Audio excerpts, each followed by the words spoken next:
ನಮಸ್ಕಾರ. ನಾನು ನಂದಿನಿ ಕೆಆರ್, ಮಂಡ್ಯ ಜಿಲ್ಲಾ ಪಂಚಾಯತಿಯ ಮುಖ್ಯ ಕಾರ್ಯನಿರ್ವಹಣಾಧಿಕಾರಿ ಮಾತಾಡ್ತಾ ಇದ್ದೇನೆ. ಒಬ್ಬ ವ್ಯಕ್ತಿ ತನ್ನ ಅಂಗಾಂಗ ದಾನ ಮಾಡೋದ್ರಿಂದ ಸುಮಾರು 8ಕ್ಕೂ ಹೆಚ್ಚಿನ ಜನರ ಜೀವನದಲ್ಲಿ ಹೊಸ ಬೆಳಕಾಗಲಿಕ್ಕೆ ಅವಕಾಶ ಇದೆ. ಹಾಗಾಗಿ ಕೇವಲ ಬದುಕಿನಲ್ಲಷ್ಟೇ ಅಲ್ಲದೆ ಸತ್ತ ನಂತರವೂ ಕೂಡ ಬೇರೆಯವರ ಜೀವನದಲ್ಲಿ ಬೆಳಕಾಗುವಂತಹ ಸುವರ್ಣ ಅವಕಾಶ ಮತ್ತು ಆದರ್ಶ ಜೀವನವನ್ನ ನಡೆಸಲಿಕ್ಕೆ ಒಂದು ಬಹಳ ಅಮೂಲ್ಯವಾದ ಒಂದು ಅವಕಾಶ ಅಂಗಾಂಗ ದಾನ ಮಾಡೋದ್ರಿಂದ ಸಿಗುತ್ತೆ.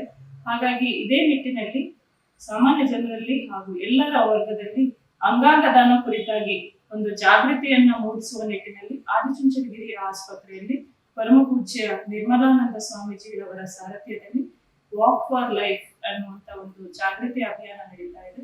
ಈ ವಾಕಥಾನ್ ನಲ್ಲಿ ಸೆಪ್ಟೆಂಬರ್ 19ನೇ ತಾರೀಕು ನಾನು ಕೂಡ ಭಾಗವಹಿಸ್ತಾ ಇದ್ದೇನೆ. ಅದೇ ಒಂದು ಹೆಮ್ಮೆಯ ವಿಚಾರ ನನಗೆ ಕೂಡ ವೈಯಕ್ತಿಕವಾಗಿ. ತಾವೆಲ್ಲರೂ ಕೂಡ ಈ ಜಾಗೃತಿ ಅಭಿಯಾನದಲ್ಲಿ ಪಾಲ್ಗೊಳ್ಳಿ. ಅಷ್ಟೇ ಅಲ್ಲದೆ ತಮ್ಮ ಜೀವನದಲ್ಲೂ ಕೂಡ ಅಂಗಾಂಗ ದಾನ ಮಾಡೋ ಮುಖೇನ 10 ಜನರ ಬಾಳಿನಲ್ಲಿ ಬೆಳಕಾಗುವಂತ ಸುವರ್ಣ ಅವಕಾಶ ನಿಮ್ದಾಗಿಸ್ಕೊಳ್ಬೇಕಂತ ನಾನು ಎಲ್ಲರಲ್ಲೂ ವಿನಂತಿ ಮಾಡ್ಕೊಳ್ತೇನೆ.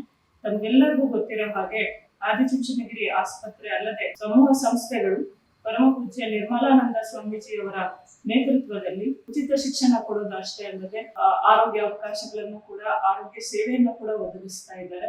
ಅಷ್ಟೇ ಅಲ್ಲದೆ ನಿತ್ಯ ಅನ್ನದಾನ, ಅನ್ನದಾಸೋಹ, ಅರಣ್ಯ ಸಂರಕ್ಷಣೆ, ಹೀಗೆ ಹಲವಾರು ಸಮಾಜಮುಖಿ ಕಾರ್ಯಕ್ರಮಗಳನ್ನ, ಚಟುವಟಿಕೆಗಳನ್ನ ಸುಗಮವಾಗಿ ಸಾಗಿಸ್ತಾ ಬರ್ತಾ ಇದ್ದಾರೆ.